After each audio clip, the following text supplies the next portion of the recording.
Bonjour et bienvenue dans Histoire pour les grandes personnes. On se retrouve aujourd'hui pour le 4e épisode de la série d'été des Mille et une nuits et précisément l'histoire du 3e vieillard.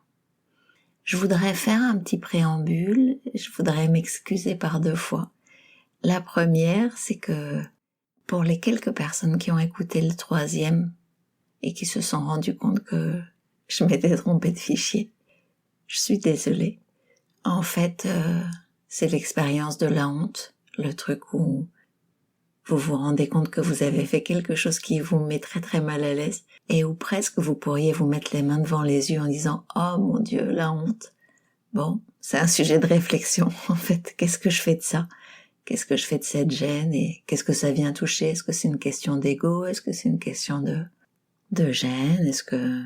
Quelle est la peur qui est derrière ça ? Donc ça, c'est ma première excuse et je n'étais pas dans le bêtisier avant l'heure.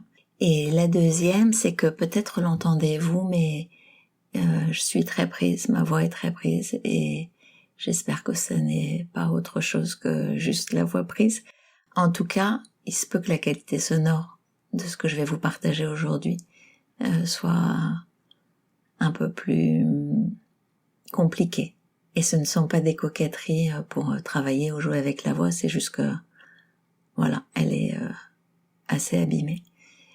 Donc on se retrouve aujourd'hui pour partager l'histoire du 3e vieillard. Vous savez, celui qui va raconter aux démons quelle est cette histoire extraordinaire qui devrait permettre de sauver le 3e tiers de la vie du marchand condamné à mort.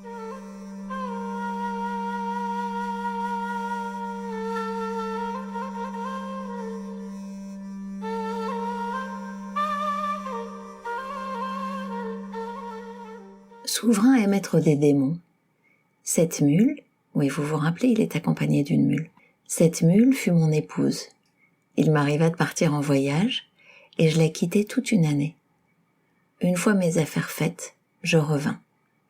J'arrivai alors qu'il faisait nuit et trouvai un esclave noir couché avec elle. Ils se parlaient, minaudaient, riaient, s'embrassaient et s'excitaient en folâtrant. Lorsque ma femme me vit, elle se précipita vers moi. Elle avait à la main une cruche d'eau dont elle m'aspergea tout en prononçant des formules magiques, puis elle s'écria « Transforme-toi en chien ». Je pris sur le champ l'apparence d'un chien. Elle me chassa de la maison et je ne cessai d'errer. Tous les chiens qui me rencontraient se mettaient à aboyer et à hurler. Ils se lançaient contre moi et me mordaient cruellement. J'eus beaucoup de peine à leur échapper. Souffrant de la faim et de la soif, j'arrivai un jour devant la boutique d'un boucher dont je m'approchai. Les chiens qui me poursuivaient m'assaillirent, mais le maître de la boucherie les chassa et me jeta quelques os. Je les rongeai et pris ensuite l'habitude de dévorer ce qu'il voulait bien me garder. Je l'accompagnai lorsqu'il sortait et ne le quittai plus jusqu'à son retour dans la boutique. Il finit par s'attacher à moi et me donna régulièrement à manger et à boire. Le soir, il regagnait son logis et me laissait à l'intérieur de l'échoppe où je passais la nuit. Il fut obligé un jour de revenir chez lui plus tôt que d'habitude pour régler une affaire. Je le suivis et réussis à me faufiler dans sa maison. Lorsque nous entrâmes, sa fille se couvrait le visage et dit à son père « Comment peux-tu faire pénétrer un homme ici ?»« Mais de quel homme s'agit-il ?»« Ce chien est en vérité un homme qu'une femme a métamorphosé. Je suis en mesure de le délivrer. »« Ma fille, je te conjure par Dieu de le faire. » La jeune fille prit une cruche d'eau, prononça des formules magiques et m'aspergea en disant « Reprends ta forme première. » Je retrouvai ma forme humaine, après lui avoir baisé les mains pour la remercier, je lui demandai d'ensorceler mon épouse, comme elle-même m'avait ensorcelé. Elle me donna un peu de cette eau et me dit « Attends qu'elle soit endormie et asperge-la. Elle prendra alors la forme que tu désireras. » Je revins chez moi et trouvai mon épouse plongée dans le sommeil. Je jetai sur elle quelques gouttes d'eau en lui ordonnant de se transformer en mule.